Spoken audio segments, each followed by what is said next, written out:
Thank you, Mr. Chairman. Mr. Haas, you're with Johnson & Johnson, is that right?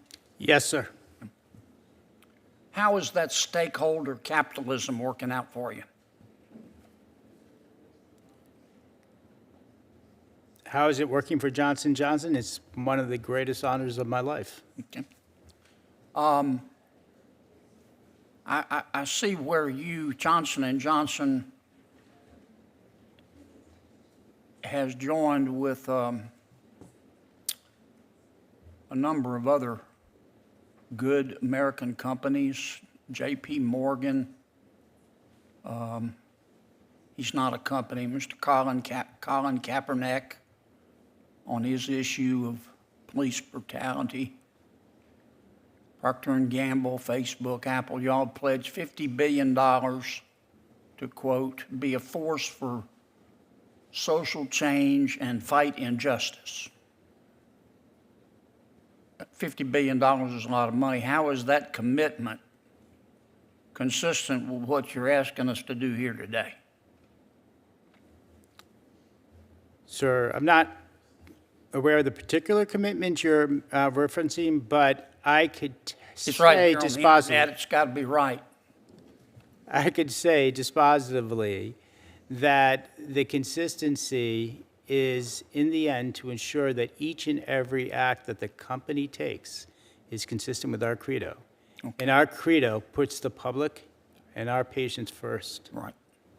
Let me ask the professor a few basic questions, because I'm still learning about this issue.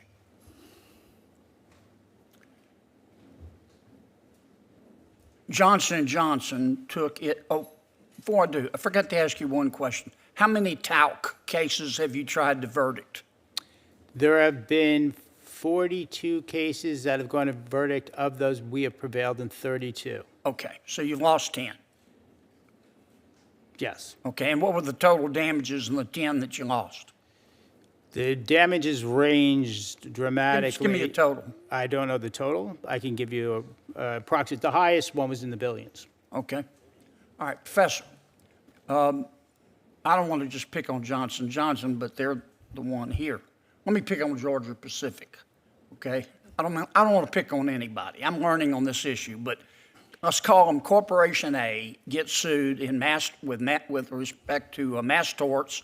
They spin off the liabilities to a shell corporation, and that shell corporation files Chapter 11 bankruptcy, right? Sure. Is that legal under the bankruptcy code? Is that legal?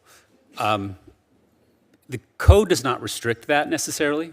Courts have found that there are a variety of bases to reject that sort of action. So courts have been pretty active in this space. I should probably, Senator Whitehouse what's left, the consensus? I mean, some bankruptcy judges say this is a legitimate use of the bankruptcy code, I presume. Other bankruptcy judges say, no, it's not, and it's dismissed. Is that a fair statement? that is a fair statement. I think that there's some nuance here. If you don't mind, I can flesh it out a little bit. What's the national consensus on this?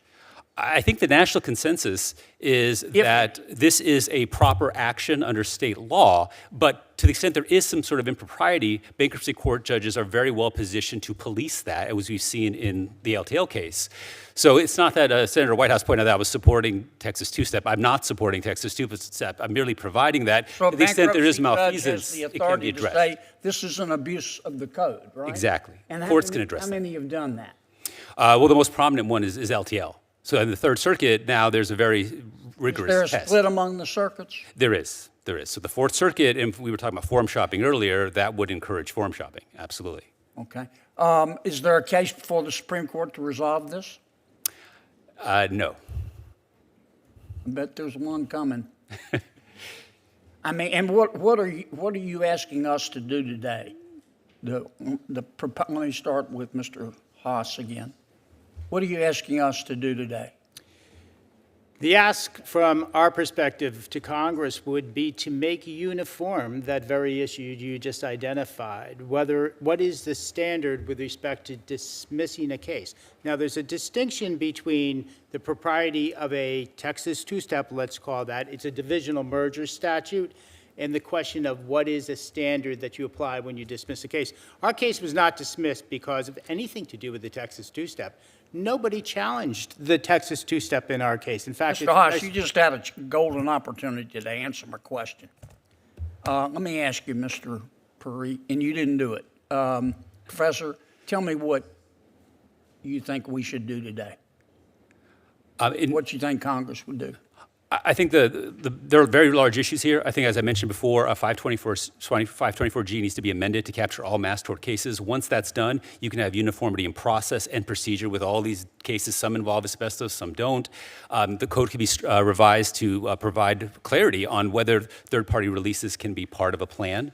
I think that'd be very helpful. And then, of course, the future claimants representative. If that could be modified, have some more integrity in that selection process, those pieces together, I think, would really improve the process. Thank you. Thank you, Mr. Chairman. Parikh explains that the bankruptcy code doesn't explicitly prohibit it, leading to a patchwork of judicial decisions. Some judges approve, others dismiss such cases outright. This inconsistency, Kennedy argues, leads to corporate forum shopping, where companies seek out courts more likely to rule in their favor. With the stage set, Kennedy asks the million-dollar question, what should Congress do? Haas responds with a vague call for legal consistency, but Kennedy isn't satisfied. He turns to Parikh, who lays out specific recommendations, reforming 524G of the Bankruptcy Code, clarifying the legality of third-party releases, and strengthening protections for future claimants. These reforms, Parikh argues, would bring fairness and clarity to mass tort bankruptcy cases. And there you have it. Senator Kennedy wasn't letting anyone off easy today, and he raised some serious concerns about corporate accountability, bankruptcy loopholes, and legal reform. What do you think? Should Congress step in to regulate these practices, or is this just business as usual? Let me know in the comments.